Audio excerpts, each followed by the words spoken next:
and you should be recording now. Bussy.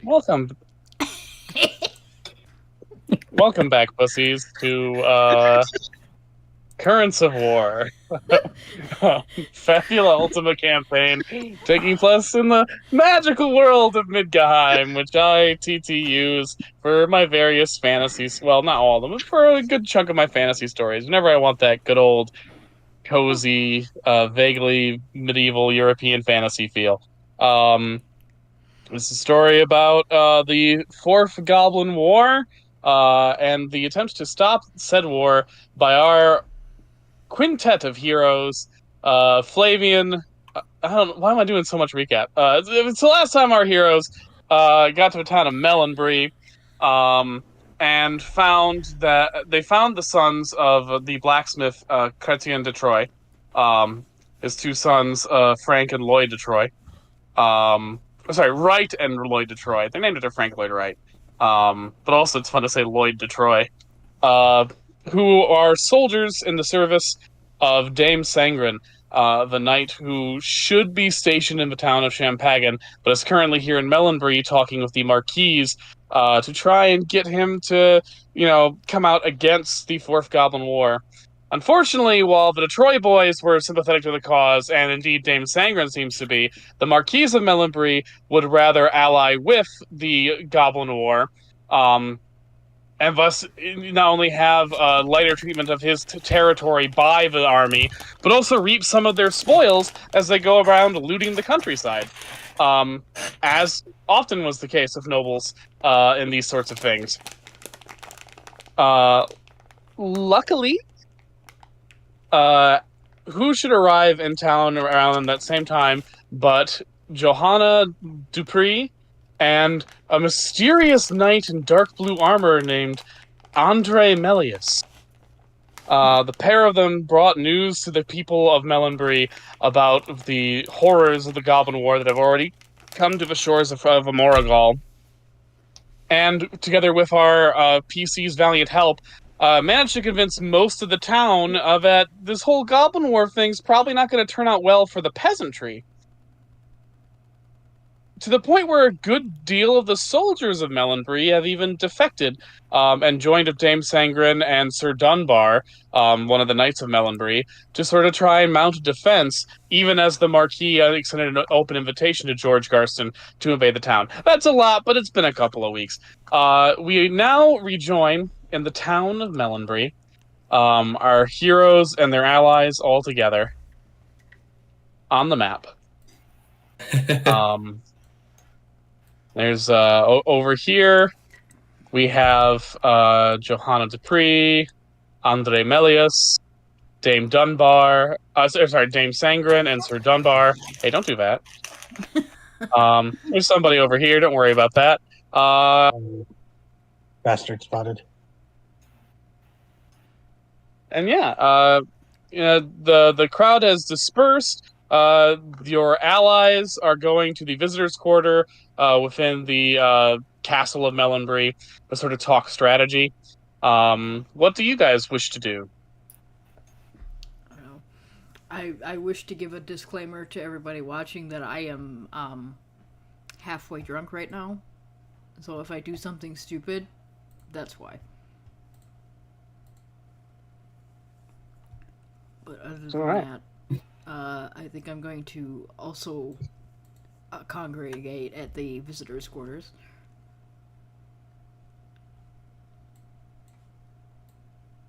Alrighty. Follow the lead, I suppose. Mm-hmm. Shady, get out of Dame Sangren. No. Well, you know what to ship, people. Goes right back in. All right. Just leave the spare art, I guess. All right.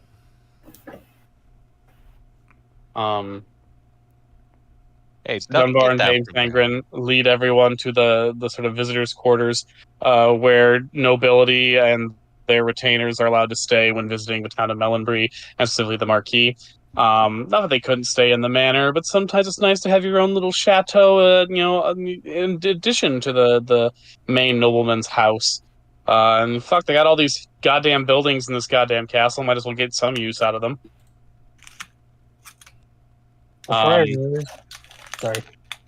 I realized there was a third, like, little circular part to the manor, I was like, is this house really shaped like a dick and balls? Yes, it is. Sorry, I'm not trying to be so juvenile, but it just suddenly, like, since I'm zoomed in, it's like, wait a minute. No, it definitely is. Yeah, it's a bit of a dick and balls. Yeah, I can't take credit for it. That's Roll20's. Yeah, I Vision. recognize it. It's Not just, Roll20. It's not Incarnate. fucking Incarnate. Yeah. Thank you. But we'll say it's canon. I mean, how French? You know, the Eiffel Tower in a couple centuries. What can I say? I shaped my manor like the penis in the testicles. It is because I am quite, how you say, horny. I am French. I'm French. So I think We're forgot saving these people. to like show off some character art, so I'm doing that right now. But go ahead and continue. So there's just almost an awkward silence as... No, it's just a literally awkward silence as Dame Sangren and Sir Dunbar both sit down with seven relative strangers in their quarters, and Lloyd and Wright de Troy are there as well because they're following Dame Sangren everywhere.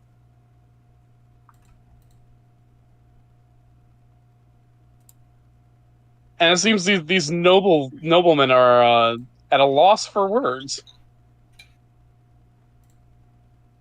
Well, they should be. It's a lot of information to take in.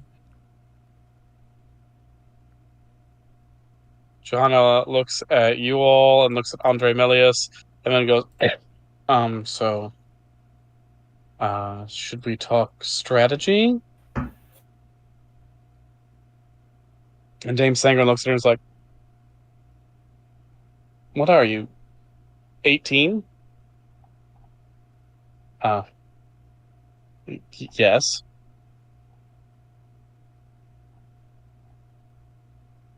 Well, I've worked with younger soldiers. And she steps forward, she takes a ceremonial sword out of a trunk, and she goes over to Johanna and places the sword on one shoulder and the other and says, "Up to you into the Frankish army. Would you be a knight, soldier in my service?" Yes. So long as your service is the service of Francain. By rights, it should be.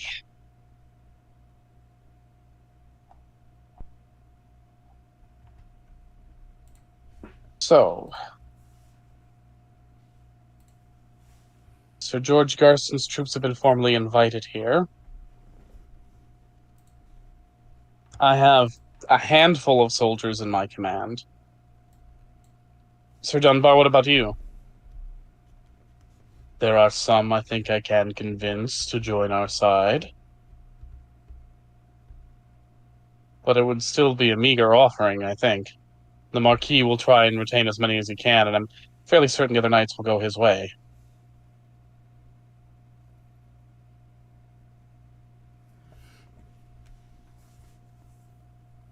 Andre Melius shifts in his seat and says, "We don't need that many knights. We are in the defensive position. It is much easier to defend than to go on the offense. And you have a natural choke point, the bridge. Of course, the easiest would just be to destroy it before they get here. The question, the connection between this part of Melanbury and the other side is vital for trade. Then we merely need to take what forces we have and fortify this bridge. Gather what knights you can. let's say in an hour, and then we can reconvene. Find how best to use them. Should All right. would we have to worry about the Marquis men attacking us from behind if we defend the bridge? He's really becoming such good friends with the Bretonch. Dame Sangren gives Sir Dunbar a worried look, and he holds up a hand. The Marquis is a foolish man, I was about to say coward. but I do. Yes, that is. I have sworn fealty to him. I have to temper my words. He's a foolish man, but he's not a vicious man. To attack his own citizens, even when they are rebelling against his orders, would be viewed as obscene. And I do not think the knights that are currently loyal to him would stand for it.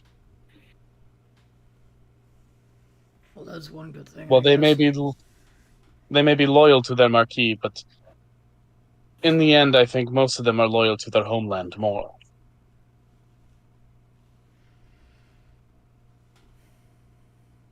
Then we just need to show this marquis that it is not profitable to ally with these thieves.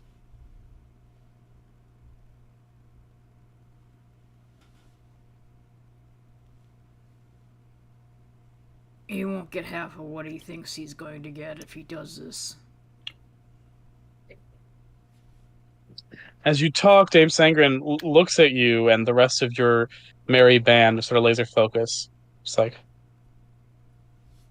I get the girl and the Black Knight here are mercenaries, but the rest of you five, you came here earlier. We did not have a formal introduction.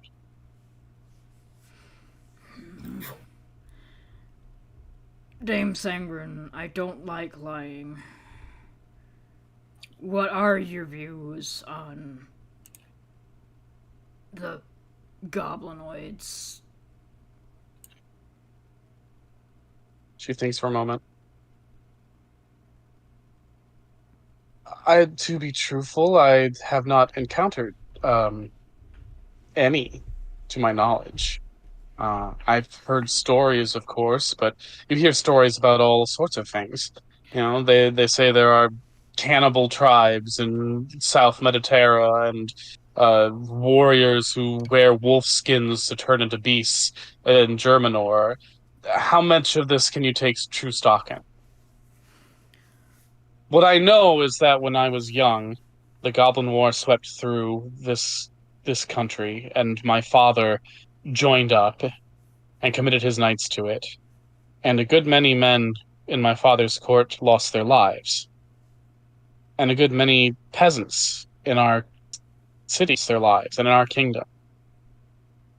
I saw the ravages this war is holding on our people, and to think that we would partake in it again, that we would have a fourth Goblin War after the third, after we saw what became of that sort of thinking and action, it disgusts me. I don't think any creature has earned this kind of cruelty that these wars inflict. And I don't think it's good for Franken.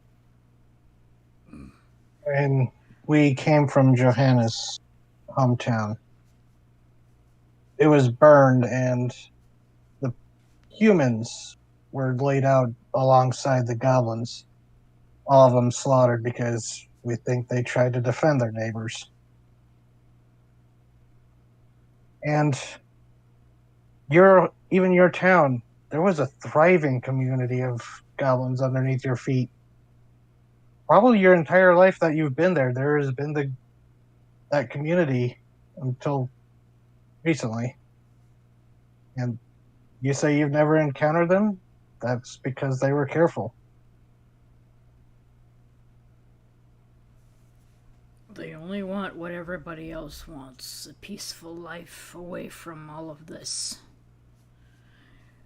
Tell me, Dame Sangren, and what's the other guy's name, by the way? The other Sir knight? Dunbar. Sundadvar, what do you make of my character? Sir Dunbar looks to you, he's like, well, you've got a naturally deep voice for one so frail looking, but I'm like, we're looking at the twink. Yes, so yes. far we know. you've acted with honor and integrity, befitting a knight, even if your manner of speech is more of the peasantry, which I do not include as a slight. Eloquence is something that is taught; it's not something inherent to a person. And if you are not given the teaching, then you cannot acquire the skill. Am I putting my foot in my mouth? Yes, you are. You strike me as a good soul. Is there anybody else in this hall, this visitors' quarters, except for us? Just Lloyd and Wright, the two goofy little chuckle fucks. How about you two? What do you make of me? I think you need to eat more suppers. That's in character. You brought us Dad's letters. How bad can you be? I mean, if Dad trusted them to take our letters, they got to be good people.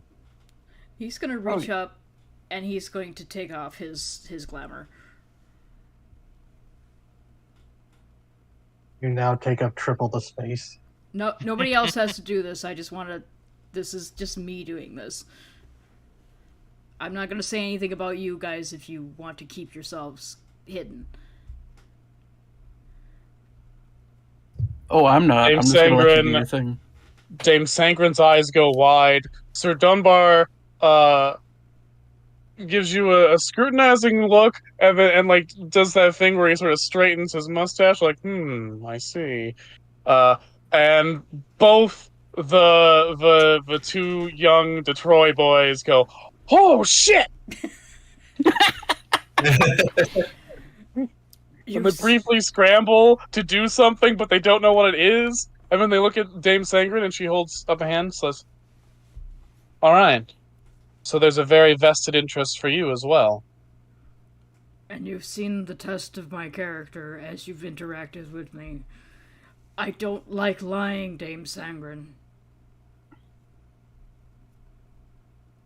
Well, given the times that we're in, it takes great break. Sorry. No, go ahead. And that kind of chimes in going, well, I do enjoy lying, but I know when the time for honesty is, and Duck will remove her own glamour. So, yes, we do have something of a vested interest in this Goblin War, if you call it that. None of us have any ill will towards any of our neighbors. We don't want this to go on. We don't want to be an excuse for hurting other people. The two knights look to each other, both, clearly trying to, sort of communicating with expression rather than words. Meanwhile, Lloyd and Wright Detroit say, Are the rest going to take off their glamours? Are they all disguised? No, they're not, says Andre Malleus. To be fair, it's about half and half. And that's when Art kind of stands up and does the old soldier straightening up. You're gonna have to forgive me. My name is Arthur Baker. I was from what's the town name from the first campaign that had the John Hammond man? Summerlee? Summerlee, yes. Because I put myself down as Summerlee. I'm from Summerlee originally, but for the last 50 years or so, I've been in that really nice hall down on the southern part of Frankane down there. And he'll turn his glamour off briefly to show he's not in the land of the living. When you do, both the knights' eyes go wide, and Dame Sangren mouths, "The tomb of the hallowed dead." Yeah, see, I'm trying to figure it out, which is why I was in the library for so long. But I'm not from Francaine en Bretance. So in theory it shouldn't work, but I swore as I was dying that there wouldn't be another one of these things, and lo and behold, there's another one of these things, so I've got a Your bit Dunbar sits up, steps to you, and puts a hand on your shoulder and says, "It does not matter where you hail from if you were buried in that tomb and rose from it. And that means you are a noble soul. And that Francaine is truly in a dark hour." Oh. Fair enough. Would you like to know how the strategies were 50 years ago? Yes. He immediately takes you over to where he's got several books and maps. The two And career begins talking soldiers. strategy. Yeah. And it'll, like, I don't know if Art would turn it back on or not, but he knows it's a little disconcerting. Dame Sangren takes a second to compose herself and looks to Duck and Grugan and says, "My father passed away, and I have inherited his office, as is my birthright. I wish to do a better job in his position than he did before me. I would wish to represent all the people in Champagne. And so I would gladly fight by your side for Francaine, for our home."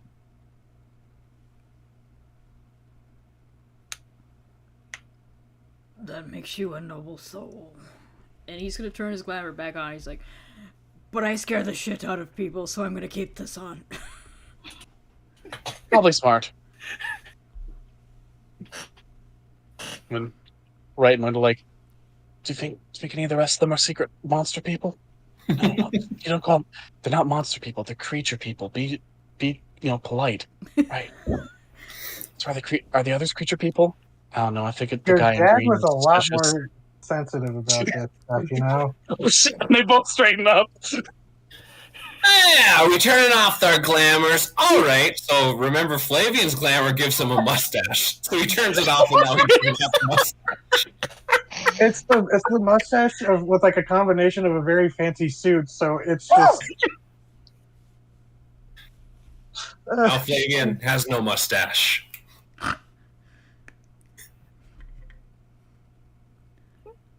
As you can see, glamour magic has a sense of humor. Duck reapplies her like fishwife looking glamour. Yeah, I can't figure out how Yes. to turn this into something else, and it's really disconcerting. Yes. And unfortunately, the rest of us are exactly who we appear to be.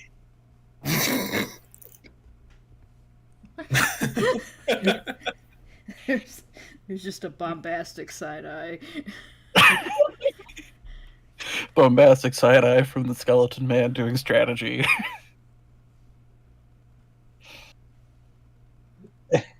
And Duck just kind of just thinking to herself, yeah, it's probably a good idea he keeps his glamour up. Mhm. That one might be a little bit harder for some of these people to chew because it means they need to get okay with some things real fast. Yeah, don't really want to shock them, you know? Oh, that's fine. Says the dragon.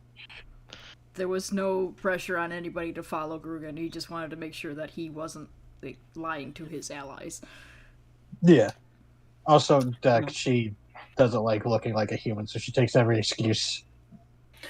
And to be fair, Art was going to be like, all right, so you want strategy from the last Goblin War? I know your dad did it, and he just died, and I only look like I'm 40, but I know everything. So it makes Alright. sense. So you guys have sort of an hour before Sangren and Dunbar can marshal their forces. Is there anything you guys want to do in town? Any shopping you haven't done yet? Anything you want to sell off? We haven't been to the art. Wait, have we been to the Artisan Guild of the Marketplace yet? I think we've I gone think there. you've been to the Artisan Guild, and in the marketplace, you met the Troy boys, That's right. and it was otherwise fairly boring, and there's no reason to believe anything new is happening there right now. So Uh-huh.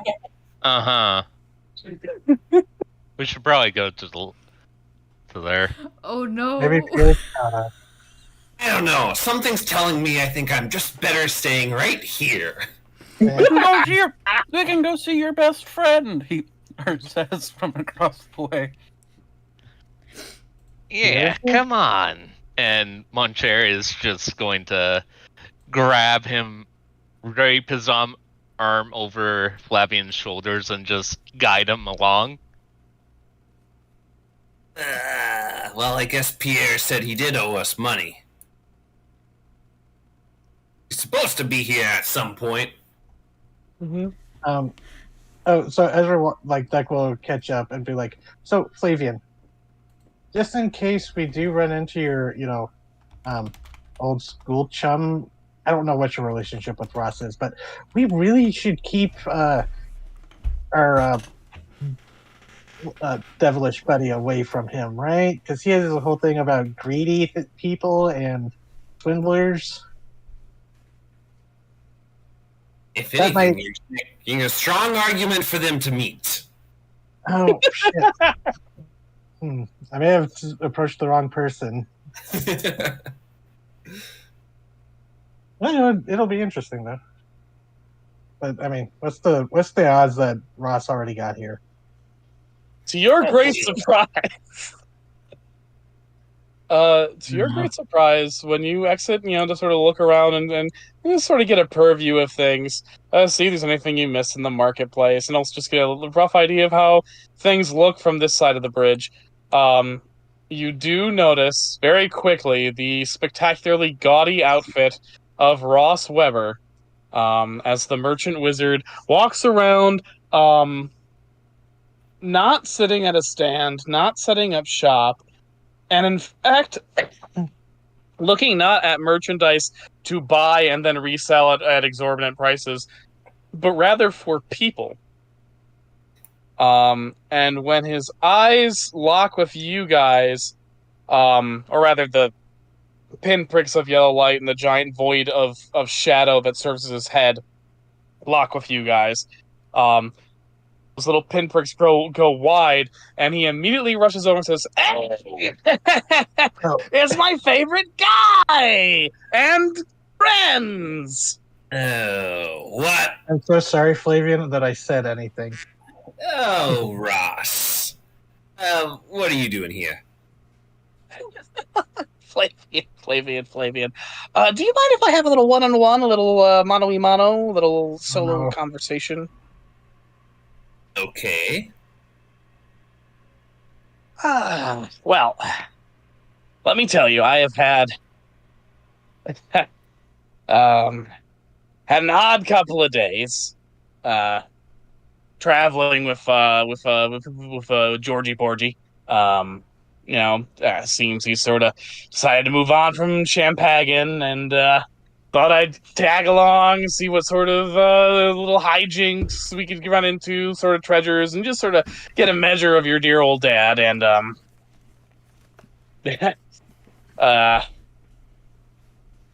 and Flavian, you've known Ross for a while. In some ways, he's one of your mentors in business. You have never seen him flustered like he is right now.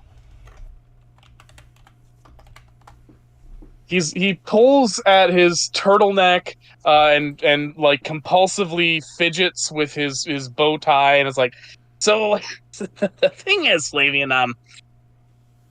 this is hard to say, actually. Come on, make the sale.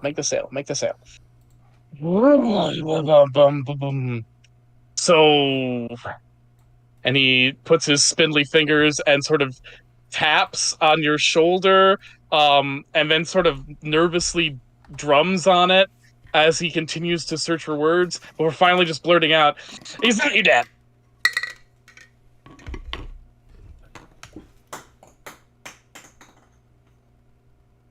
I'm sorry, what was that? Speak up.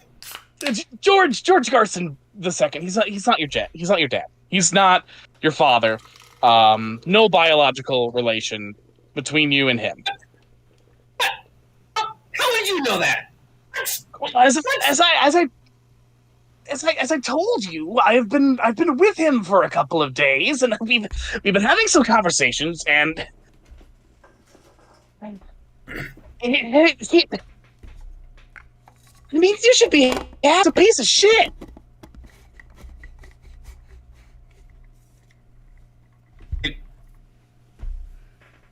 So you're telling me you spent some time with him, realized he was a piece of shit, and used that to decide he's not my father?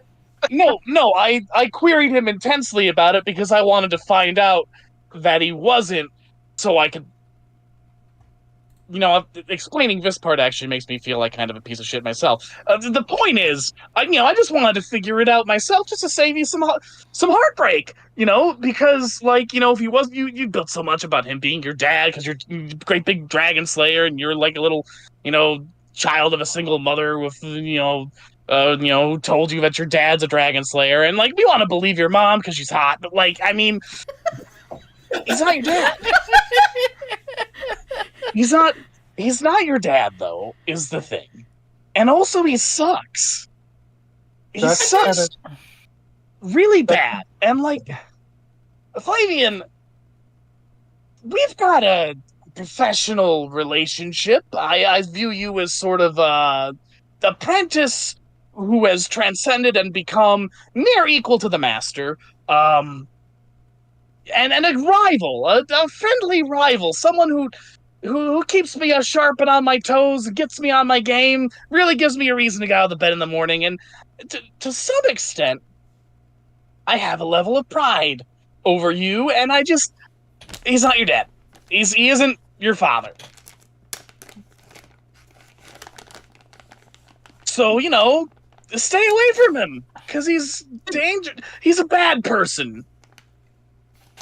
And he's Did you ask him if he had... Did you ask him if he had intercourse with my mother?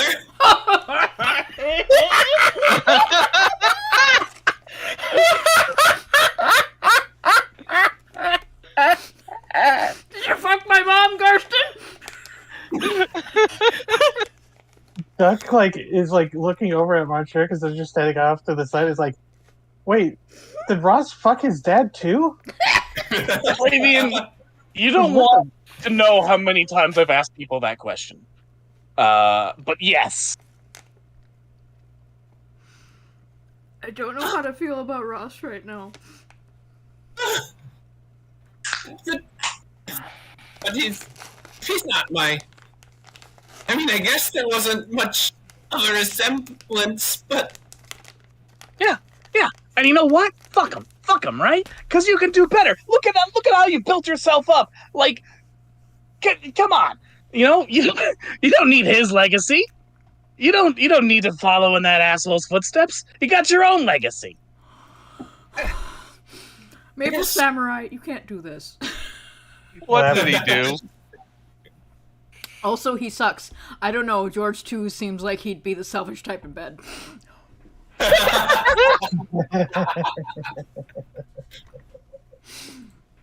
But he's... Wait! Hold on! You must want something. Yeah. What do you want, Ross? You must want something. You wouldn't tell me this out of the kindness of your own heart. What's your game here? He gives you a look which, in part because his face is a giant void of shadow with two little pinpricks of yellow light for eyes, it's very inscrutable, the expression he gives you. He's normally a very lively guy, and his body just kind of goes like limp and still as he looks at you.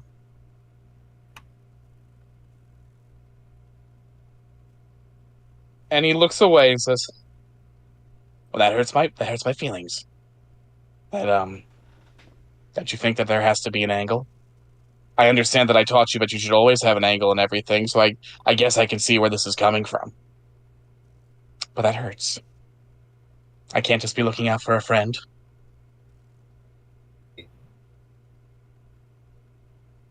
Maybe it is flabbergasted because he's never seen Ross like this ever before. Feels like he knows Ross well enough that he doesn't feel like Ross would try the fake sympathy route. Yeah. At least if he did, it would be way more over the top and sleazy. Yeah. Look, and he straightens no time. I told you what I know. You can believe it, you cannot. You can go and keep chasing after the person you want to be your dad, or you can accept the reality that you're a peasant's daughter, a merchant's daughter, and a failed merchant at that. Merchant's son, and that you yourself are becoming a marvelous merchant. One that I view as almost equal to myself, and I'm the best merchant around.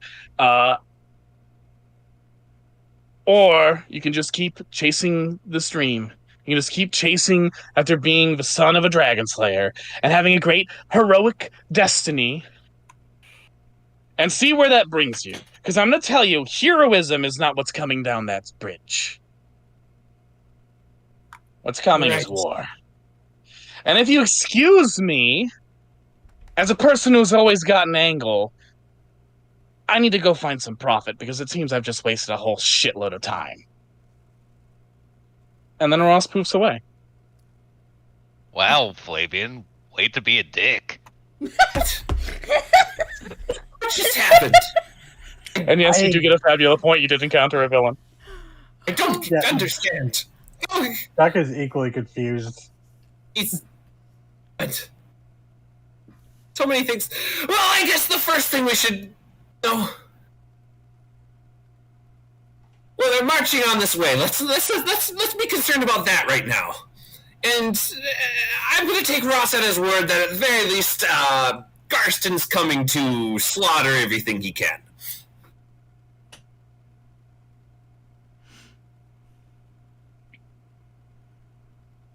I feel bad for Ross, and I don't want to. God damn it, TT. You know, it's like sincerity seemed painful for him, or like he'd never had to express that before. Or did so rarely the limb has atrophied and using it hurts. It's not. He's not my dad. Then who is? It also says something when fucking Ross says that Garston is an asshole. My God. Yeah. We gotta. We don't need to stick around here, right? We have other towns to warn and stuff, right?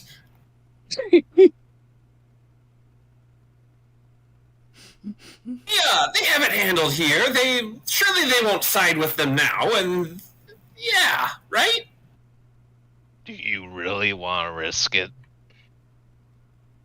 Do you really want to take them down? I mean, he's George Garston II. The man slaughters dragons for a living, and you might be a dragon, but I'm not. I mean, And if he can take down dragons, I'm sure he can take down me. Eventually George Garston I got taken down, and he slayed how many dragons? It's only a matter of time until something comes along and takes him out. No one's invincible. Although, wait, didn't he wasn't like a mutual death thing with like one of his big rival dragons? If I remember the story right. Yeah, It was one of them fated destinies. Sorry, I was busy caught up some stuff. What's up? I'm gonna let you have that one. Yes, George Garston I died fighting the one dragon who got away twice. It was Paluda, right? No, it was Lacoca, the Grand Dragon of Castellan. the one that killed his wife. I think. Pretty sure. No, the one that he tried to go kill after his wife died. Ah, okay. If you remember from No Small Feat, his wife died, and so he went to Castellan to find Lacoca, and that was his first attempt to commit suicide by dragon. He just got really too good at it. He won the fight. He didn't manage to kill her, but he wounded her enough to make her retreat. and could not catch her again. And so, despondently returned back to Bretance, feeling like he was cursed to live forever. And then 200 years he would try again and succeed in his aim.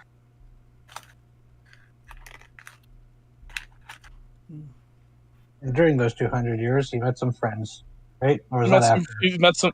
No, yeah. During the 200 years, between his second fight with Lakota and his third, he met the good old folks, No Small Feat, restored his will to live, and changed his ways to try and be a more balanced person, a more fair person when it came to the relationships between humans and dragons, to mixed success.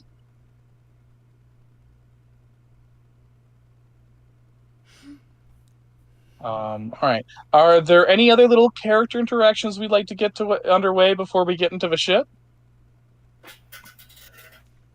Well, I guess the real question is, are we participating in the fight? We can handle ourselves in a fight, but this is army v army kind of stuff. And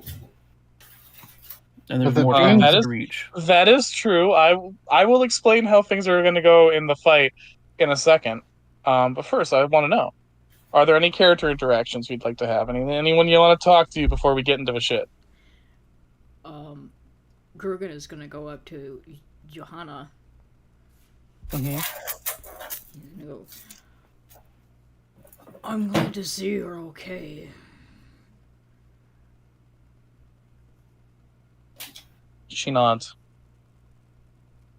Andromalius told me about what happened to Cabernet. I'm sorry, we I'm- couldn't do anything. I'm sorry I couldn't offer you safe harbor there. But you saved my sister? Yes, she's at the Monastery of the Sun, I believe. Was that what it was called, TD? Yep, the Temple of the Sun. Either one works. Temple of the Sun in Sauce. Sase.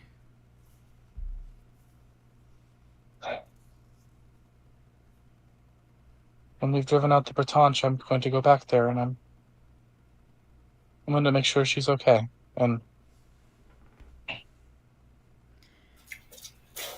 I'm 18 years old. I can do a father and a mother's job.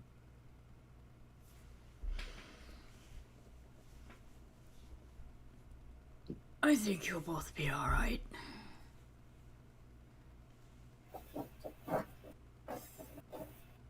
She nods and she thanks you, and she's still clad in armor, so that a little bit of the iron gauntlet does touch your skin and just hurt just slightly. Not horribly yet, just a slight. That's a little hot. Let's not touch that. No, he offers her a hug. He doesn't care that she's clad in armor. He's going to offer her a hug. She gladly accepts it. And she got her tears out, last session. But she does hold you tight for a good long moment. And everybody watching can see him, just standing there stoic, as you can see that his flesh is bubbling. Mm-hmm. And Andromalius puts a hand on Johanna's shoulder and says, "Your armor's burning him. Let go." And she's, "Oh, right. I'm sorry." No, he's gonna tighten the hug. He's like, no, I can bear it till you're alright. She notices the steam. I think I'm good. Alright. He'll let go.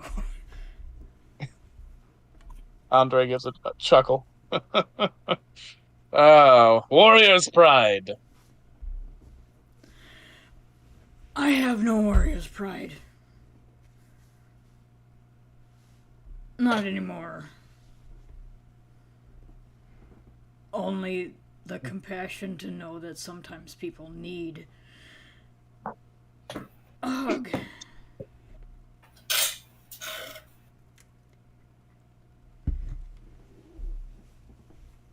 Maybe I'll keep our hearts that full then.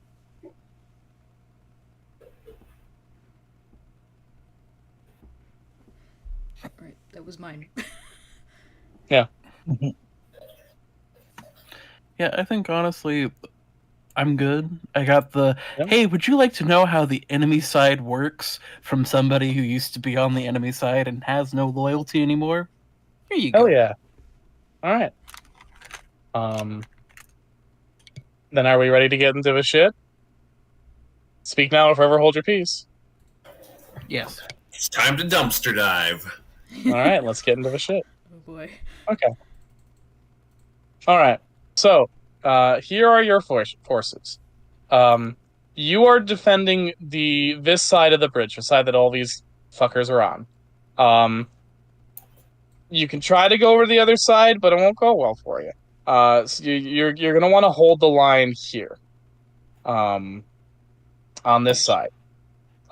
You have at your disposal Johanna, Dame Sangren, Sir Dunbar, and Andre Melius, as well as 4 pikemen, 6 bowmen, 3 poleaxemen, 3 swordsmen, and 2 heavy maul guys. They've got big hammers and slightly better armor. So you are going to be facing an invasion of enemy troops from this side of the. Your job is to basically hold the line and keep them from getting to your side of the bridge. You can fight off some of the enemies on yourself, but you're going to also need the help of your allies to hold the line. Basically, what will happen is that when 2 soldiers of the enemy side meet, so when a Breton soldier and a Francain soldier meet, they cancel each other out and both are wiped from the field. The generals can basically bolster the strength of their soldiers, so their soldiers are twice as strong, and so each Frankish soldier can withstand encountering 2 Breton soldiers instead of 1. The commanders can also come to your aid at your call to help you in battle should you need it, but doing so will leave some soldiers vulnerable. That make sense? Yeah. Fire emblem. So, your job is to figure out who's going with which commander, and then tell me where to position fuckers on the board. The only suggestion I would have is Duck has an idea, since she can do her stop spell to freeze people in place. She would want to coordinate with the ranged archers and stuff to, when they see someone just freeze in place, she wants to indicate that they are a good target to hit. Yeah, that's smart. So I'm going to say for Duck's support, we're going to put 2 archers at the corners here. They won't actually be on the bridge, but they'll be able to fire up when they see somebody frozen. Cool. I'm going to ask Dame Sangren and Lord Dunbar, where do you need me to stand?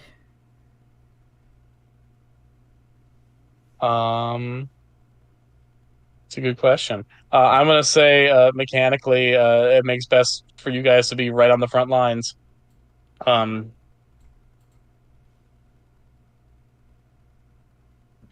I'm going to I was never a commander, so I'm good at taking orders, but I'm not good at thinking of strategy. So we'll say that was Dunbar's idea, but that explains the Art and Grugan combo as well. Mm-hmm. That's why we get so along so well.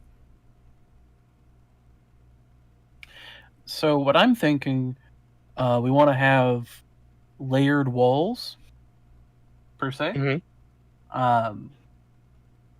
I'm trying to figure out what would be best, if to have the brute force be the front brunt of the attack, or if we want to have those with longer arm reach, such as the pole arms and pikes, be that front so that they can run themselves on it, with the archers then helping pick off, and then having the swordsmen, then the wonderful maul boys, helping be the final line before everything falls apart.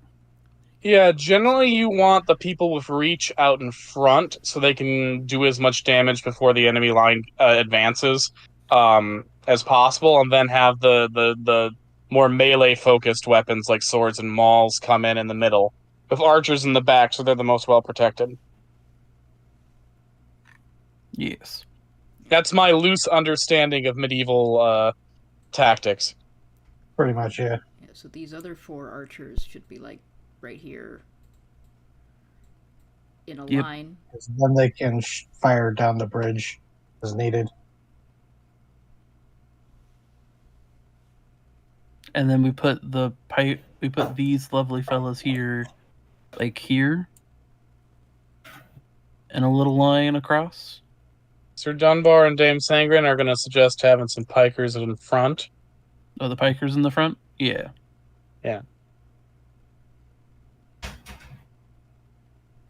And then we put the big beefy boys right about here, our mall men With Grugan. with Grugan. That way they can batter him up, and it's just kind of like you work like an industry line. They get poked, they get sent back a little further, boom, boom, slap, dead. Then we put the sword folk here. They are the barrier between the archers. And then all that's really left at that point is where the commanders feel like they would best be fit. And us. With Duck being kind of an artillery support role, would it be stupid with her being kind of nimble to be running along the bridge, like where she needs, like depending on where? I'm she probably needs to going to make him do some checks, but you're allowed. Although she's small and nimble enough, she might be able to like weave through the crowds. Also true.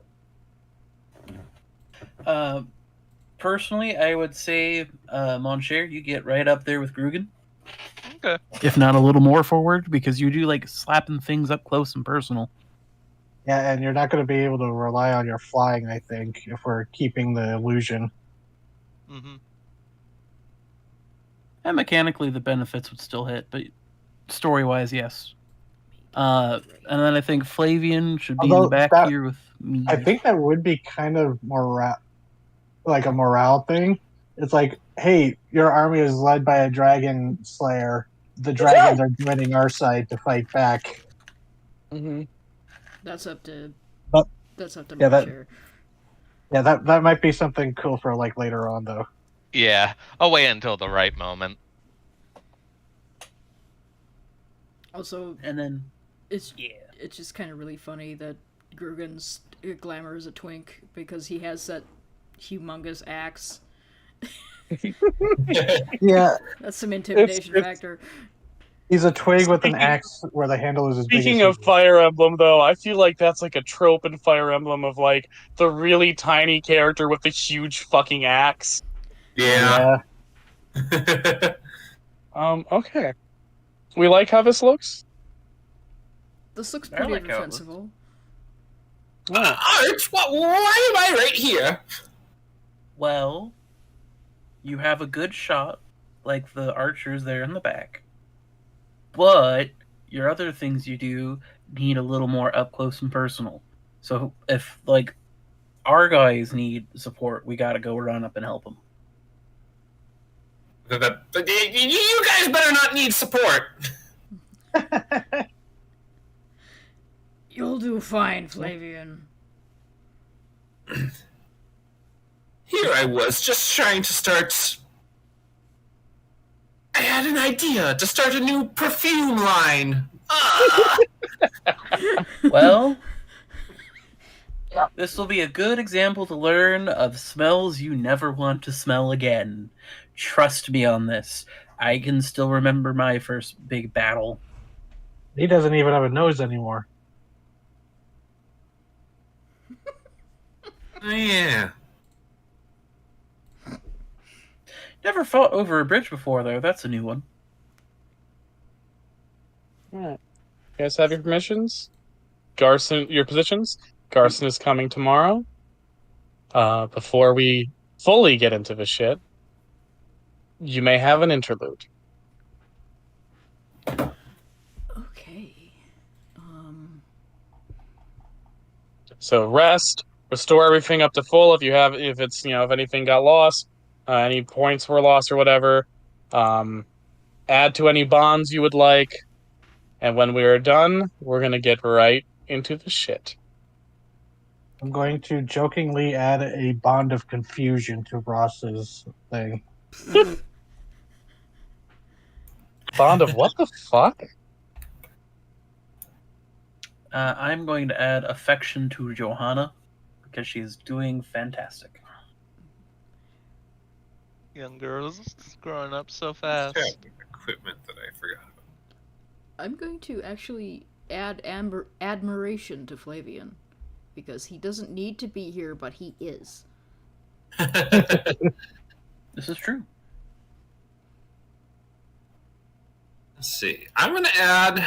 I'm torn on either loyalty or mistrust for Ross. How to characterize it best.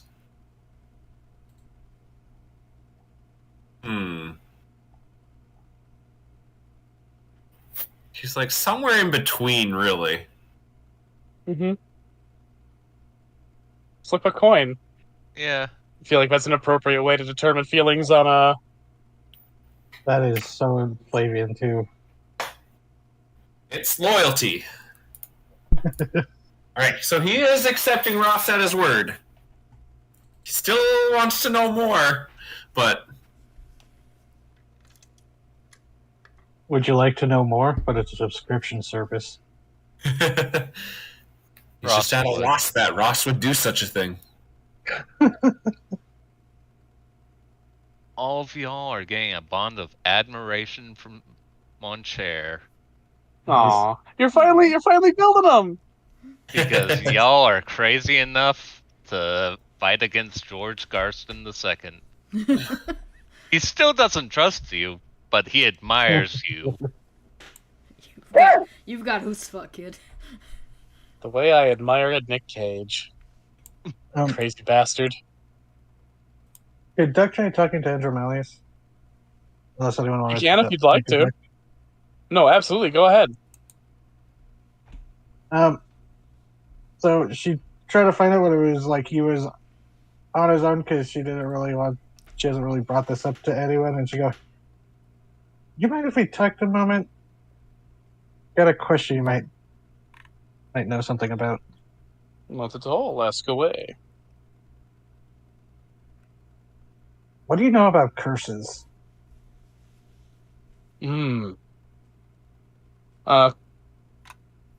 A bit. I have been summoned to manipulate the magic. I am admittedly, all of my kind have a natural affinity for magic, the way the wizard has some affinity and all that, but it's not a skill set I've practiced.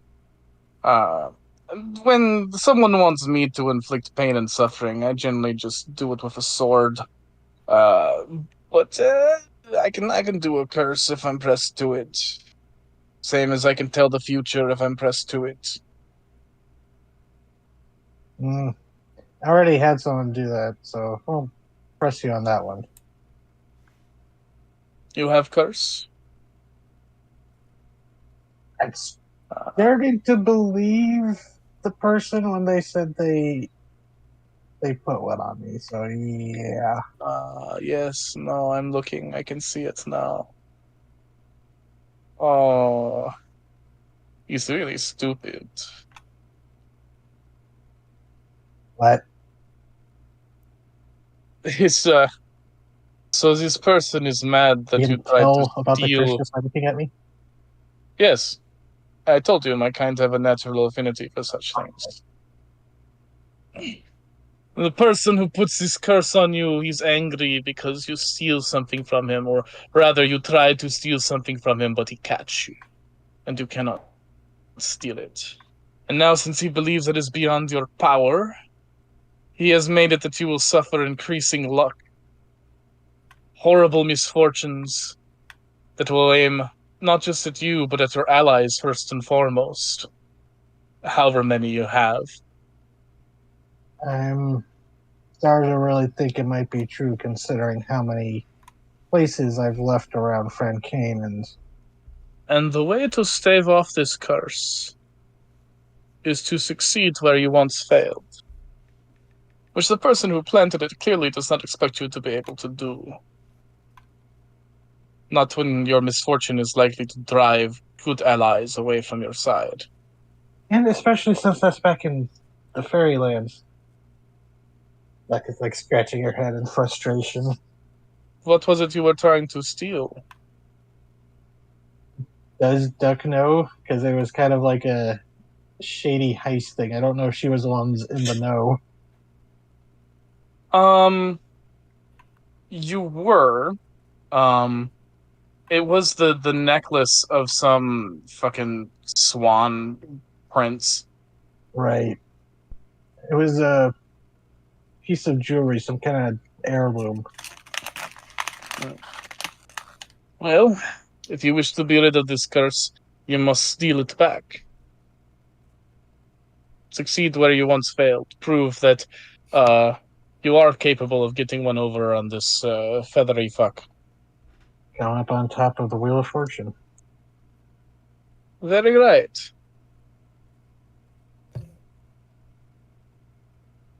Well, now I just need to figure out how to get back home. Well, you're a goblin, are you not? I should think there are many ways open to you. Yeah, just some of them that the metaphorical bouncers don't know me.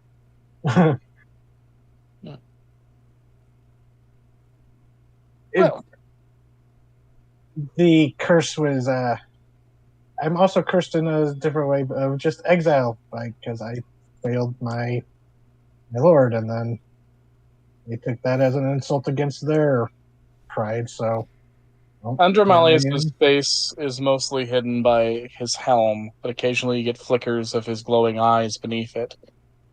And he says, I understand exile. Being barred from returning home. It is a terrible fate. And then when I was sent here, any place I did try to make home, the curse caught up to me, and I think that's. She kind of hesitates, kind of afraid of what she's about to admit to a literal devil who punishes sinners. And she goes, I think because I stayed in Skullcrack so long, that's why I was attacked.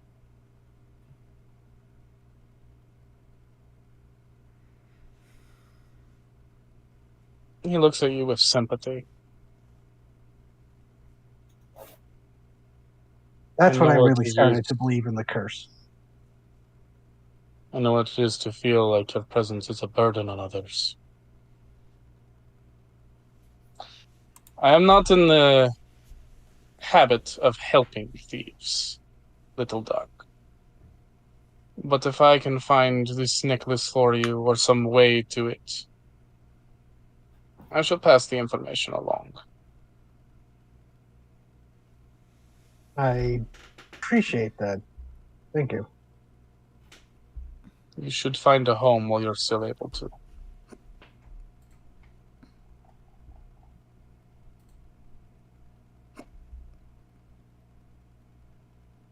Yeah, And that'd be nice.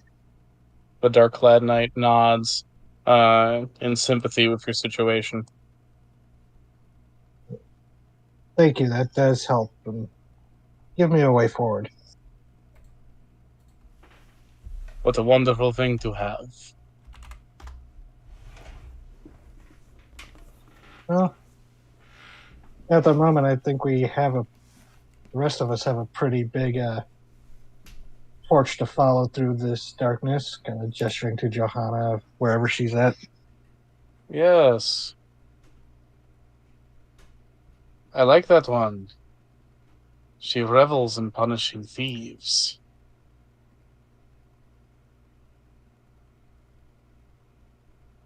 I could tell she could handle being a soldier when we slipped into the tents, into the barracks at night and started slitting their throats. Her hand didn't quaver. There's a lot of anger in that young woman. It's channeled in the righteous direction. We should keep it that way.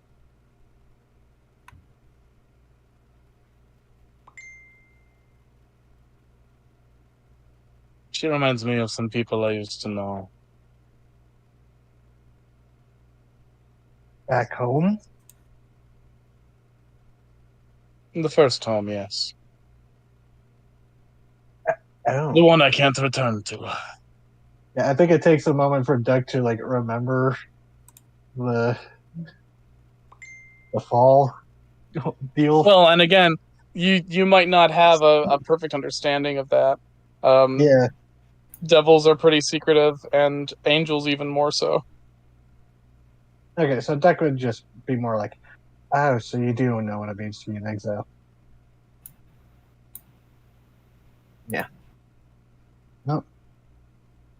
Who knows? If maybe I can go home. Maybe you can go home too. Who knows?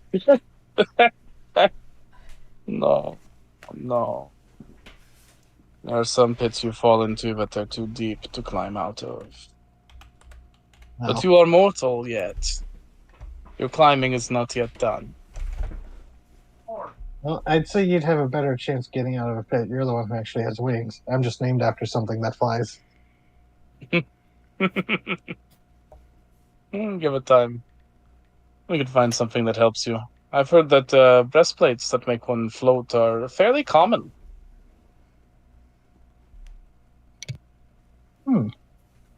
Duck files that away, not wanting to admit her immediate thought was like, oh, I just need to steal one of those. But she goes, well, thank you for speaking with me. This is a great help. I didn't know where to go. I was just been traveling with them because, we had a job, and traveling seems to keep things from getting too bad. Yes. Like if I just roost too long. Yeah. Thank you. It was a pleasant conversation. Those are a rarity in my line of work. Also, I know he's very fidgety, but Flavian's a good guy. Maybe you should try talking with him and kind of easing him a bit. He's frankly terrified of you. I think your reputation precedes you. You say that, and honestly, my first instinct is to make him more.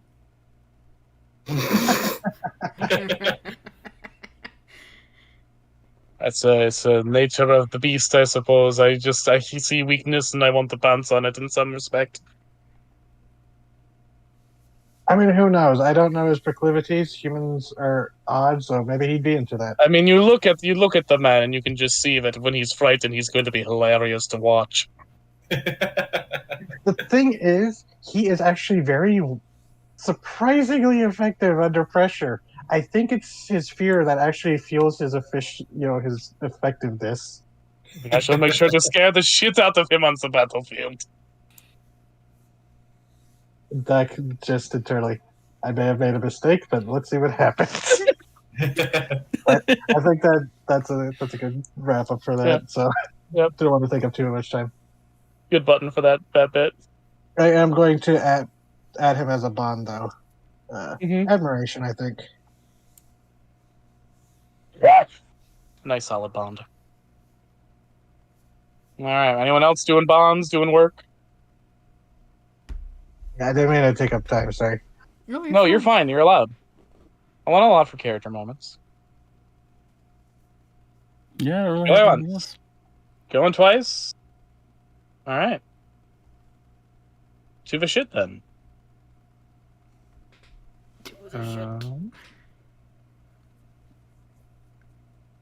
Okay. Setting up the battle map, having them going to the interlude and then coming back to the battle map, feels like those were like flashback sequences. Yeah, in a way.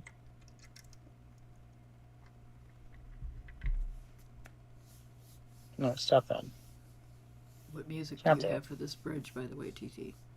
We'll get to it when we actually get to the fight going. Okay.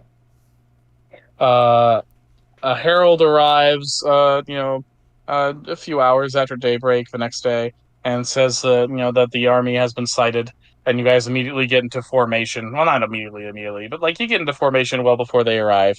And eventually you do see in their red tabards with their red livery and their red cloaks, the Bretonch Goblin Slayer army arrives with George Garston the second in the back. And as they come up to the bridge, they halt and see your assembled force.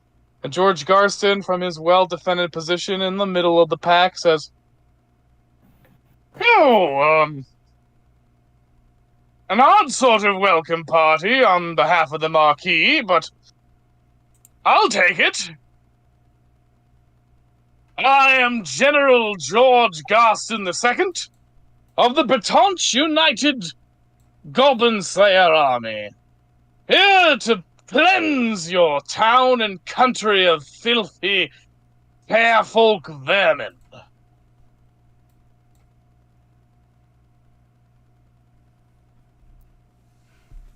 Since I'm standing right next to him, there's a brief glance towards the lady and the lord. Mm-hmm. Dame Sangren lowers the visor of her helm and says, "How very nice! Get the fuck out!" Excuse me? Oh, was my language too coarse for your noble ears? Leave! You are not welcome! Go home! That voice sounds familiar. Excuse me, we have an invitation from the Marquis of Millenbury himself. We are welcome and invited to this town to discuss getting a Morrigal and eventually the whole of Frankine into the war. Yes, well, there's been a change of plans. We don't want you here. Go back where you came from. What on earth is this? Where is the Marquis? Hiding in his tower. If you want to get to him, you're going to have to go through us. At which point, all the pikemen lower their pikes. The men carrying pole axes lift them up high, so as to do the choppy. The bowmen pull their strings taut and get ready. Everyone snaps to attention. All right, just so we're clear, you all, without the consent of the Marquis of Millenbury, are going to try and bar me from passage into your town. Yes, that's the size of it. The will of the people. Well, people seem like rather dumb shits. Oh, so be it. The blood's on your hands. All right. Wishing I had Omega. Um, Rub it on him. We're in the first phase of our battle. Before we're not going to roll initiative just quite yet because first we got our little pawns. So first wave of guys, these wonderful shield bearers. And because one of the commanders is next to this little squadron, each of these guys can take out 2 Breton soldiers before dying. So 1, 2, 3. 1, 2, 3. All right. Option to move ranks. Everyone can move 1 space. Anyone you'd like me to reposition?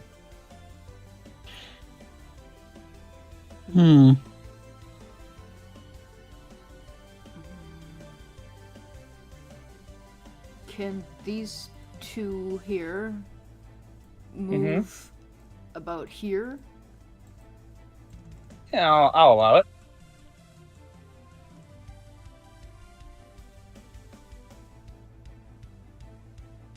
That's my suggestion. Anybody else got any? Honestly, if that's Let's see, so that was the first wave. 1, 2, 3, 4, 5, 7. I think that should do it. Like, only maybe like move him from here to here, so he's more on matching with this guy. But It does look nicer that way. and then maybe move the swordsman up because this is already starting to turn a little naughtier than we thought it would be. Mm-hmm.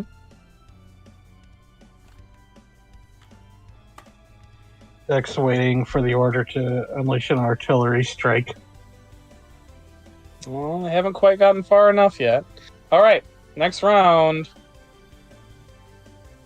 This poor bastard with the shield. I mean, his expression says it all.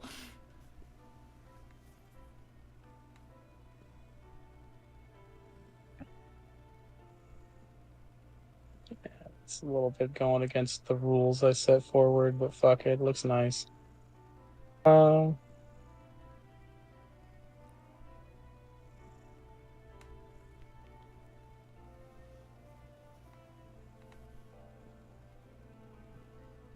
Can't believe No, George get out of Garston there. would cheat like this.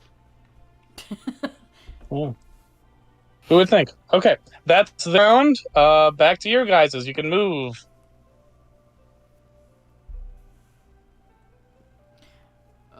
We'll say everyone can move 3 spaces. That makes more sense to me than what I initially said, like a dumb bastard.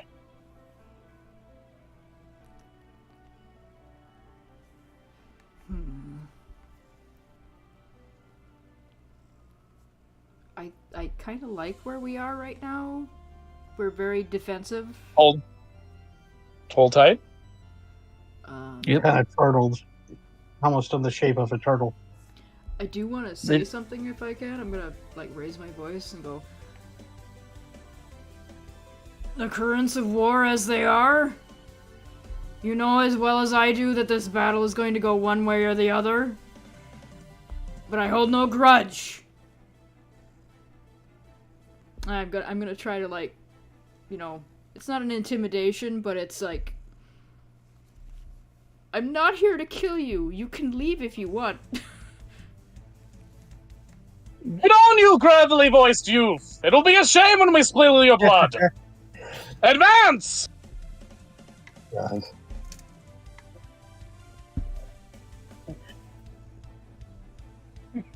Poor shield guy.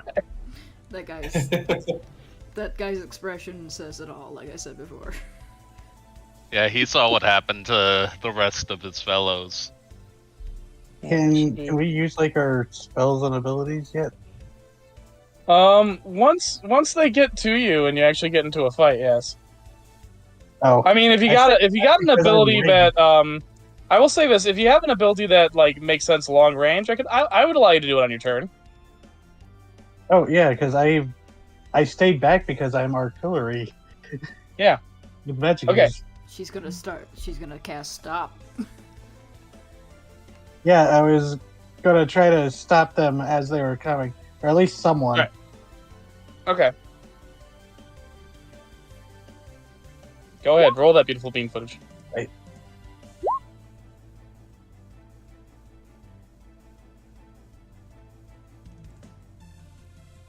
Oh shit.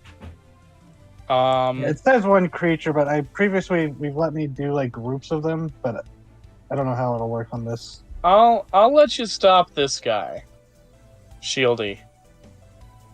Because I think that's funny. Yeah.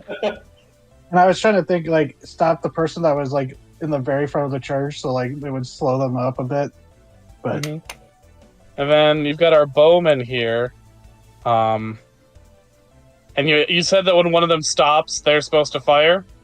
yeah, Deck would make it very obvious which one it is because she's casting magic. It's flashy. Alright. You've killed 2.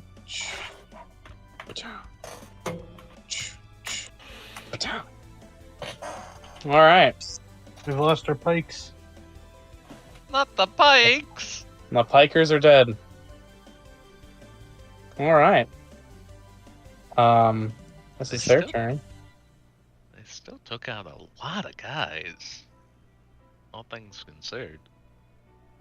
Enough that they might reconsider this movement. Maybe. This is the Vanguard.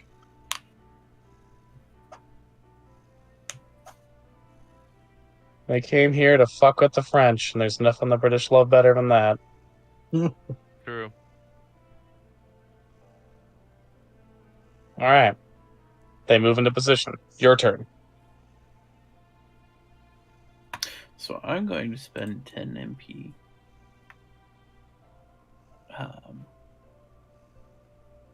And I'm going to use Charging Cavalry on Joanna. Maybe for a free attack with the weapon they have equipped. Well, shit. I'm gonna have her step and charge here. And what attack would be the most fun for Johanna to do in this moment? Big boom. Let's see.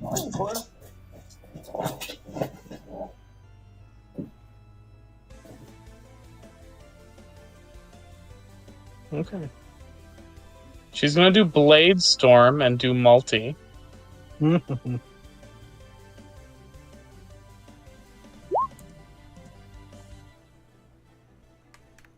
I don't really need to, like... I just want to see what the number would be. In this case, since she's backed up by her lieutenants and all that, and also given a boost from you, she kills the 2 targets that she was aiming for. This guy and this guy team up to kill that guy without dying themselves. This guy steps forward to get that guy. There's just a pile of bodies on the... Boom.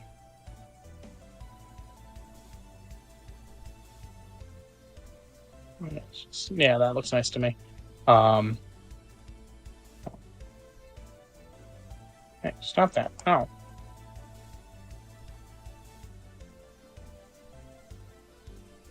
Alright. Your allies advance. Can I get to here, by the way? I'll allow it. The charging boar. The charging twink. And because I did cast that ability, I guess my other thing procs. You know, the Crush and Chariot. Okay. So I guess, hey Grugan, you haven't gone yet this turn. Would you like to go? Yeah, I would. So I'm going to also do Blade Storm. Multi up to 2. I'm gonna hit this guy and this guy if I hit. Excellent.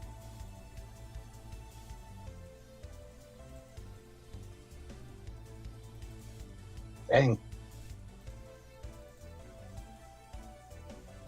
Yeah, you do it. So click the 2 that you're killing again. This one and this one. Excellent.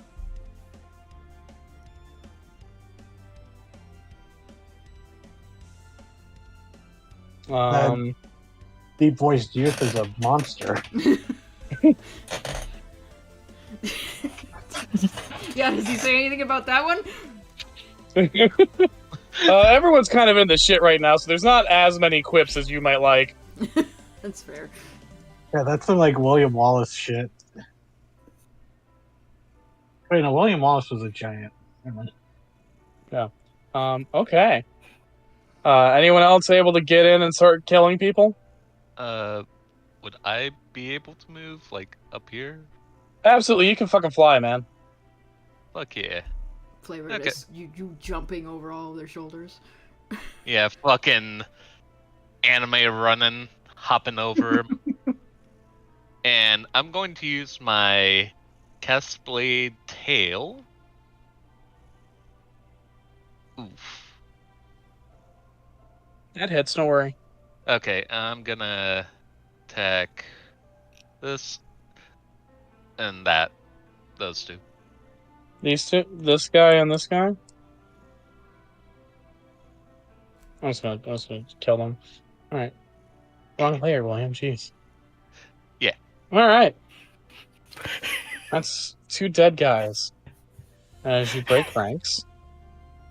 Two dead guys. Flavian and the archers want to take a shot. Oh, music change. I don't feel like Um, with the crowd and everything, we could get a clear shot. having devastated the first wave, Dang. Yeah.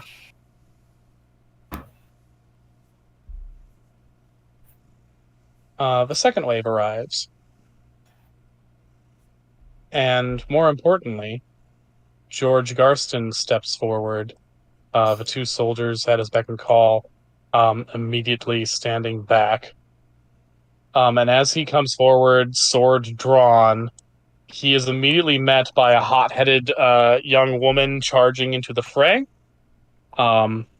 Sword drawn, back immediately aflame, with a huge cloak made out of like just literal fire.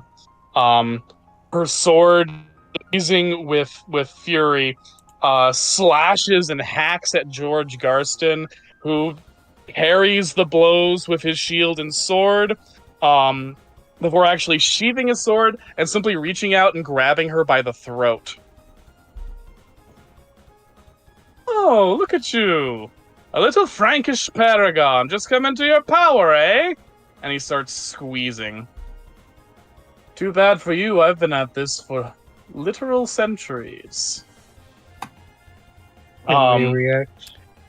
You may react as George Garson begins to strangle a life out of Johanna de Frankenheim. I don't think that's going to work against him. Flavian immediately shoots him in the face. Holy shit. I think that'd be great. I love you. Fuck yeah, do it. I'm allowing it. So like, Hit him with the- get it? Can we all get an attack in there? Let me If see. So you score high enough, if you've got a special fuck you ability like that, or if Can I you roll, spend one of my- I'll allow it. Can I spend one of my nearly 20 fabulous points to reroll that stop? Fuck yeah. oh no! No, you're still doing it, man. I'm letting you do it. I'm giving you that one. I know it's a Oh my low God. roll, but like he wasn't seeing it coming. There's not a Wasn't flat-footed either. roll, but I'm giving it here. Okay, I already took a turn. This Yeah. All right. I As technically you, did as too. you So. shoot him with an arrow, Oh, so did He- I for that one. he stops and looks at you, Flavian, and spits, "Son of a whore," before dropping Johanna and brandishing his sword. Everyone roll initiative. oh boy, We're in here our we go. boss fight. Okay. Can I hit the Asgore. bathroom real quick? What? Gotta pee real quick. After I roll initiative, I'm gonna hit the bathroom real quick. Sounds fine. Red.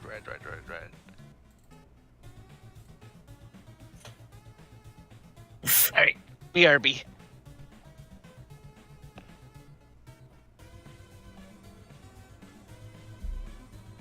Oh, I forgot I have a bonus to initiative now.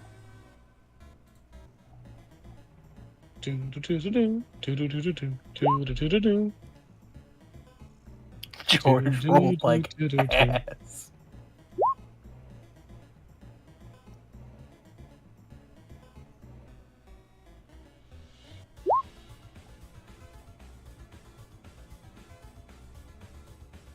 George Jr. really does not want to be here. No, we don't. I'm not rolling for the 2 hench knights. Fuck them. Alright, so long as one of you beat an 8. Yeah, you I did. You're got good. an 11. I think most of us did, except for Flavian. I got a 12.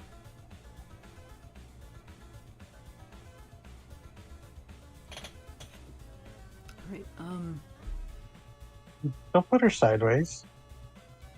She's unconscious. Well, not unconscious, but she's out of the fray for the moment.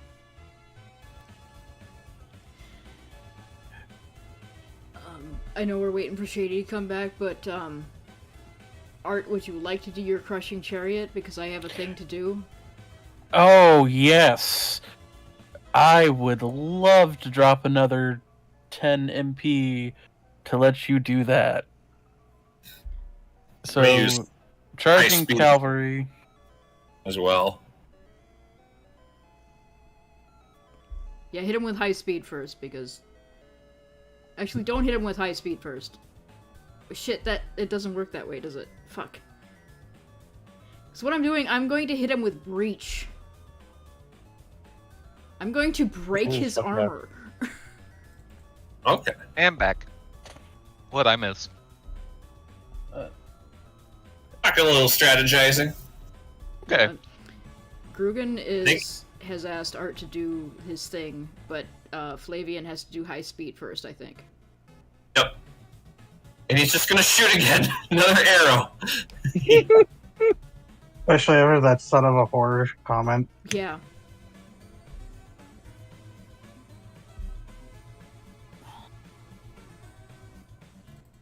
That's an 18 to let me hit. see. 18. Let me check. I think that does it though. Yeah, that does. Oh, He's got pretty that good high. defense too. Nice. Actually, so breach says use an action and spend 5 mind points to do a free attack with a melee weapon. Mhm. And it will destroy the target's equipped armor or whatever the target suffers damage from. So I can destroy the shield or his armor. Let me just look at him real quick.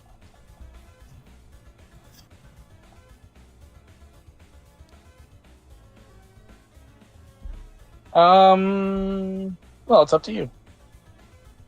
Okay. What do you guys think?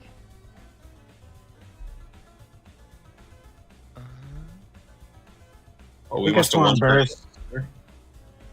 I think it's more embarrassing if you break his armor, but Yeah. Yeah, 'cause- Ends up just being in his underwear.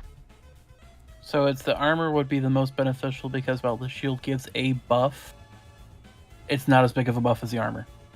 mhm. Okay, I'm going to break the armor then, if I hit him.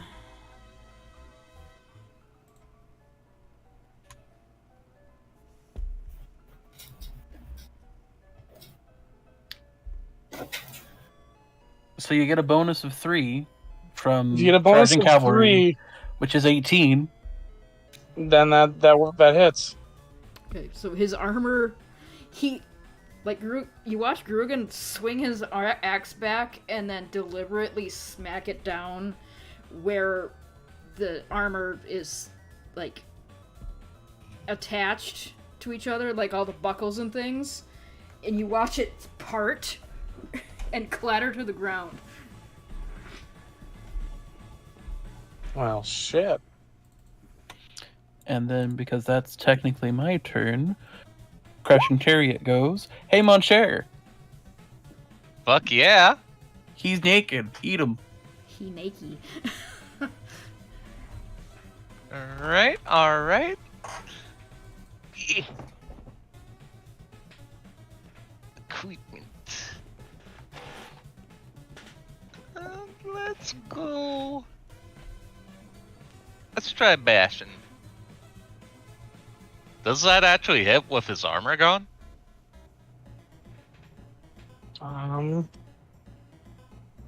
Okay, let's find out. I'm gonna just briefly set his armor to 0.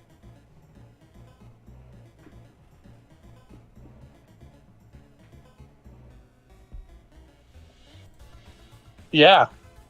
Holy fuck. Yeah. Yeah, do. His defense is now 2. Oh, dang. Oh, damn.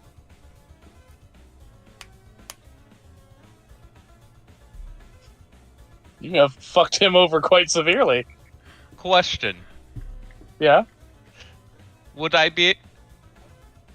throwing his armor off the bridge be an action? Yeah. And Okay. you just attacked, so yeah. Okay. Cool. Is it their turn Okay. now? It's Yes. finally one of their turns. I feel like George really has to go to make some sense for himself here.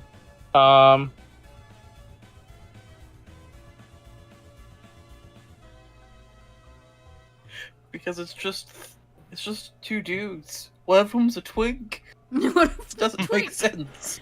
It took his armor And one off. of them, and the other is just some guy wrapped up in scarves. Hit him with 2 shields. And then that one kid that wizard guy was pestering him about keeps on shooting him with arrows. General George uses the King's Castle command, and all effects that restore mind points. I don't think it should say restore; it should say cost. He's going to make it so that no one can recover hit points or mind points until his next turn. As in like the next round. Until he basically until the next round. The next time he goes in combat, Yes. you cannot recover hit points or mind points. Okay. Can I try? No potion, no spell spell, on him? no nothing. Yeah, go ahead. And hopefully this still has the added effect if this hits. Oh, come on.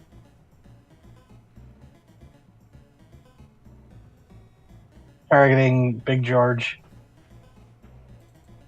Yeah, that hits. And does that mean the 2 archers take hits too? Yeah, think I'm so. gonna say that they automatically get to go. So, all right, let's look at damage we did. Damn, this fight's going very funny. I'm also just imagining like Garston's son and adoptive son pretty much are just standing there like, what the fuck is happening? Oh, could I flavor Alright. the way Duck Cassid? She has the Goetic Maleficarium because she switched to using that for spells, and it's like she summons these same color as her like Umbra spell, the Dark Fire. These like flaming chains up from the ground, kind of like maybe it's Johanna helping to like restrain them in place. I love it. Also, the archers got really good hits. Nice. Damn. Yeah.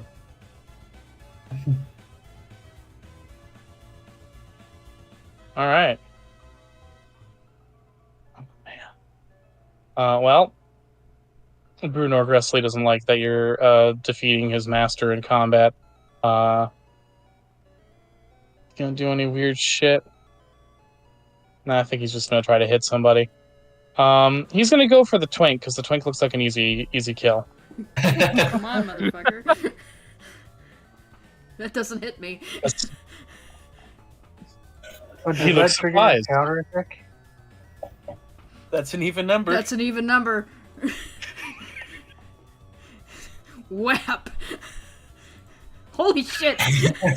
God damn. The fact that it's 1 number higher for the attack is just like the extra insult.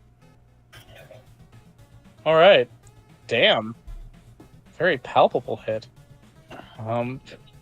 Shit. Guess I'm fucking them up. I'm proud. The guy like goes to hit him and he just holds up an arm and stops his sword and then gets with the other hand and hits him directly in the ribs with it. All right. Fuck you, Bruno. And that wasn't like a turn. That was just a reaction, right? Yeah, that was a counterattack. I finally got to use. And what a good moment to do it. How's the morale of the second wave doing? They're watching the scout and seeing that their big buff heroic leader just got his armor fucking shattered in the first hit and is now getting the shit kicked out of him. Their morale's not great. By a joke. Good. And now, like, magic's in place. So if I think right, it's Flavian still has a turn and Grugan still has a turn because I had Grugan act on my turn. Correct. Do you want to go first there? You can take a swing. You're closer. Alright. Who do I want to hit? Yeah, I'll just hit Garston. Jarston. Jarston. Luckily, that'll Well, still that hit. hits because his defense is shit. Let me see here. Let me check something.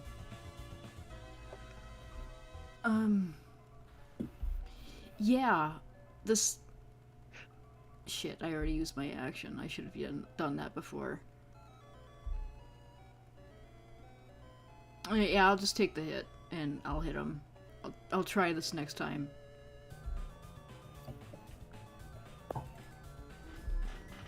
Okay, that's it. Alright. He's looking over my options. Let's see, what can George Jr. do?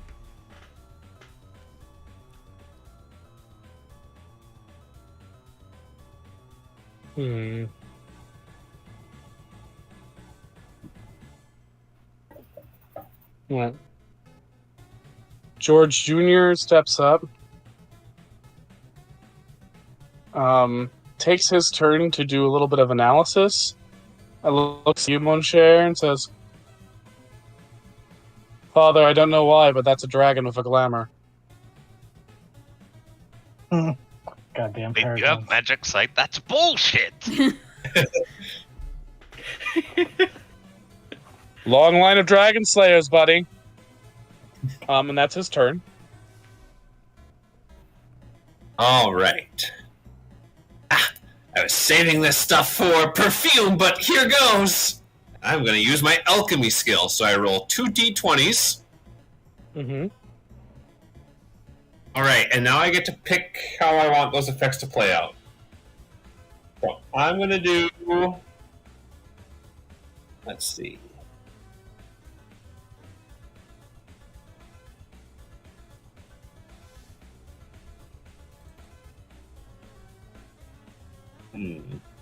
Fortunately, this didn't roll as well as I would like.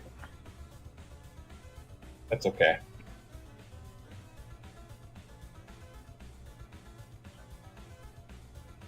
So I'm using the 12 that keys into affecting me and every ally present on the scene. And then instead of using the 5 effect, I can pick an any effect, which is going to be recovers 30 hit points, which I know is blocked by Garston's effect, but I'm going to pick that because the other effect is doing damage to all of us, so. Excellent. So he hooks up a glass vial filled with some liquid to his crossbow bolt, fires it into the air, explodes. Some sort of, feels like some little mist goes over us, but it does nothing. That's Interesting. Alright. That kicks ass, though. I love that. That kicks ass. Okay. Does it work as smelling salts for Johanna? One of the hench knights goes, and because his commander's on the field, he takes out this soldier. No! Only Jim! Was that one of the Detroit boys? Oh, don't worry. They were pikemen. Oh. Fuck. They're standing on their bodies. A little bit, yeah. We're going to get to that later, I suppose. Anyways, one of your turns, I believe. Or did we run out? It's top of the round, actually, I think. Top of the round, yeah. No, because I got 5 guys, and not all of them have gone. Okay. So I guess one of your guys goes. Yeah, because we had, because of I the know. arts abilities, to go out of order. Yes. As it was. Okay, now we're at the top of the round. Garston is frozen, just so I'm aware of that. Can I Yeah, do it's something? Buck's turn, I real- believe. Can I do something real first? Yeah. Okay. Moncher is going to spend his turn gathering up Garston's armor and throwing it in his jar. He's not getting that shit back. This is gonna be fucking livid. This fucking Dragon Slayer armor, god damn it. Sorry, I He just wore got his that best ability. armor to the war! I just got that Well, ability here's and I the wanted thing, to use it. Johanna has it too, so if you didn't, she would've. Well, she Speaking might have of- melted it off. Speaking of, she takes this turn to get up, and this round to get up. She'll be joining you next round. Kick ass, Johanna. Okay. So that was Moncher's turn. I'm gonna say Garston is frozen, and that's what this round is. His round of being frozen today. He just performs one fewer action on their next turn to a minimum of 0. So if he had like more than that, he'd be able to go. No, he doesn't yet. Okay. Yet. This is your first boss fight with him, not your last. I figured. It would be really funny if we accidentally threw off the entire pitch of the campaign by killing Garston in the first fight. Yeah. He'll retreat. He's got Ultima points to spend. Mm-hmm. Yep. So it's our turn. You want me to go so we can just keep that going? If you would like. Yeah, go ahead. Yeah, sure.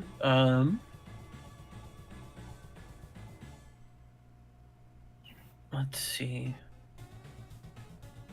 That would be better towards the end. So we'll do another charging cavalry. And since Moncher spent his turn gathering up free action Moncher, bunch him. Fuck yeah. Do it. Gonna go for fucking Garston. Get his ass. Senior or junior? The one who's currently in Naked. his Alright. skivvies. Hey guys, guess what? What? He's in crisis. Yes. It just gave him the old 1-2, sock him in the stomach, sock him in the chin.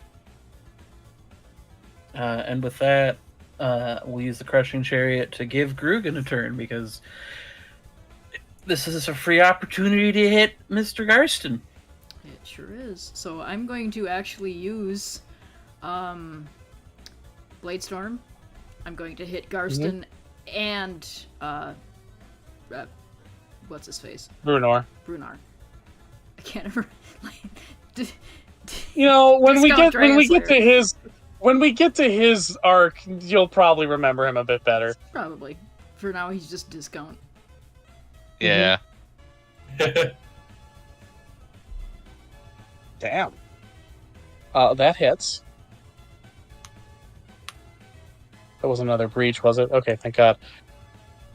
No, I Got have to be to. funny though. I have to pick to use that instead of my attack. I used Although, Bladestorm to hit them both. So you should get that shield though for Moncher.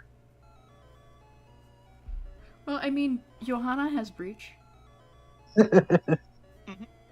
And it's now their turn, but it's the two boys. Brunar is now in crisis. I'm also going to just move here. I know it doesn't do anything, but it looks nicer. Brunar looks at George Jr. They both look at George.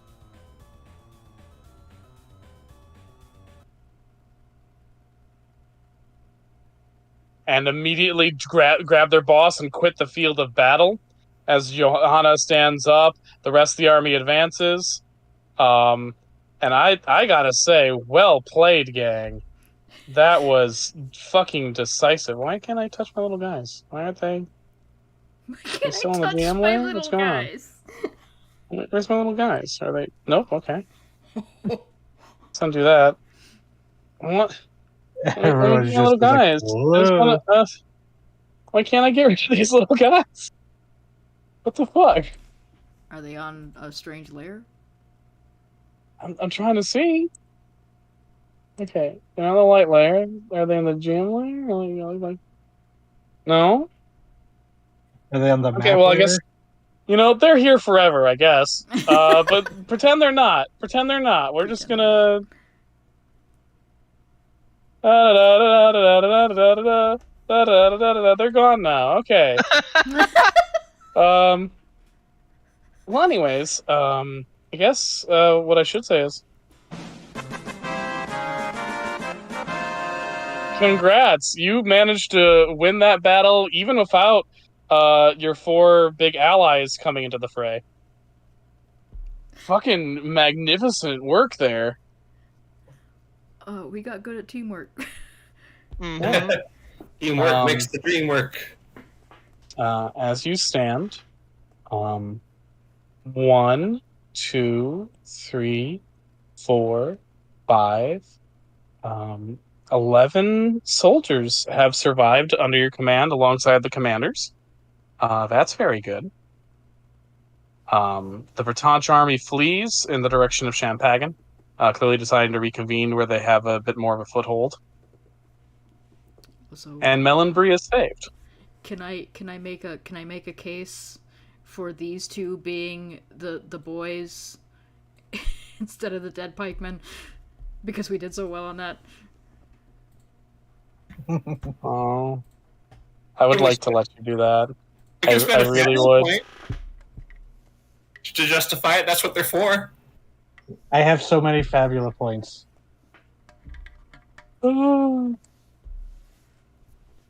You're all gonna have to spend one to make them alive. I'll do it. Yes. So we won't get a point then for meeting George then. Yeah, I'll take that. I'll take that. Yeah. I like Fuck them it, too we much. ball. Because we would get a point Alright. for encountering George on the battlefield, right? Or 3 of them Yes, for we meeting the other 2. Yeah, all Uh, 3. Yeah. Hell, I'll even flavor it as they did fall, and you just see Art grab him and go, "You can't fucking die yet. Get the fuck up." All right. I will. But you have to spend those points. They're gone. It's spent. Yes. I am serious. I spent it Oh. immediately. Mhm. No Yeah. hesitation. No hesitation. No Yeah. hesitation. We have a ton anyway. That's very sweet. So yeah, you managed to save the day. There are heavy losses, but you still have a good number of soldiers dedicated to town, and more importantly, as you turn back, you see that the citizens of Melonbury, including many of the soldiers on the walls of the castle, have witnessed what's happened. And whatever conflict there may have been in the city's populace about which side to be on in this war has ended. They are for Francain. They are against the Goblin War. And normally this would be where we stop, but I would like to have a coda. We're going to have a flashback scene, Ooh. and it's going to be a scene that none of your characters are in, which I'm allowed to do according to the rules of Fabula Ultima, and have not exploited that often so far, so I think I'm allowed this one indulgence. Yeah, cutscenes. We see a day prior on the road. The Bretonch army is making camp halfway between Champagan and Melonbury, and Ross Weber bounces, between people and sidles up to George Garson Senior. George Garson II's like, "So, Georgie Porgy, what do you think of that Flavian kid?" "Oh, you mean the daughter of Marion Pascal?" "Oh, you did know his mom? I thought you were bluffing." "Oh no, I know her quite well. In a very sexual sense." "What?" "Yes, the boy is clearly my bastard child, and this whole attempt to woo me by giving me this coat is obviously an foreplay for an eventual confrontation. It's happened quite a number of times." "Wait, you mean he's actually your kid?" "Yes. I mean, in the strictly biological sense, I don't really feel any actual kinship with the little runt. Clearly, he doesn't have what matters of me, which is the Paragon status, and as such, no different than what you wad up at the end of the night, eh?" Ugh. "Oh. Well, I mean, you're gonna let him down gently when he asks, right?" "Oh, no. These upstart little bastards, they always want to demand their inheritance. And of course, I promised his mother that if she bore me a son, I would marry her and give her a life of leisure, which, of course, she didn't give me an actual son, just this pathetic normal runt."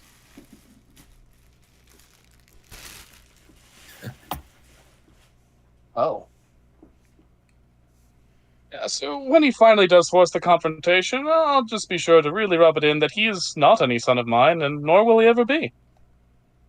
That'd kind of destroy him, wouldn't it? I mean, emotionally.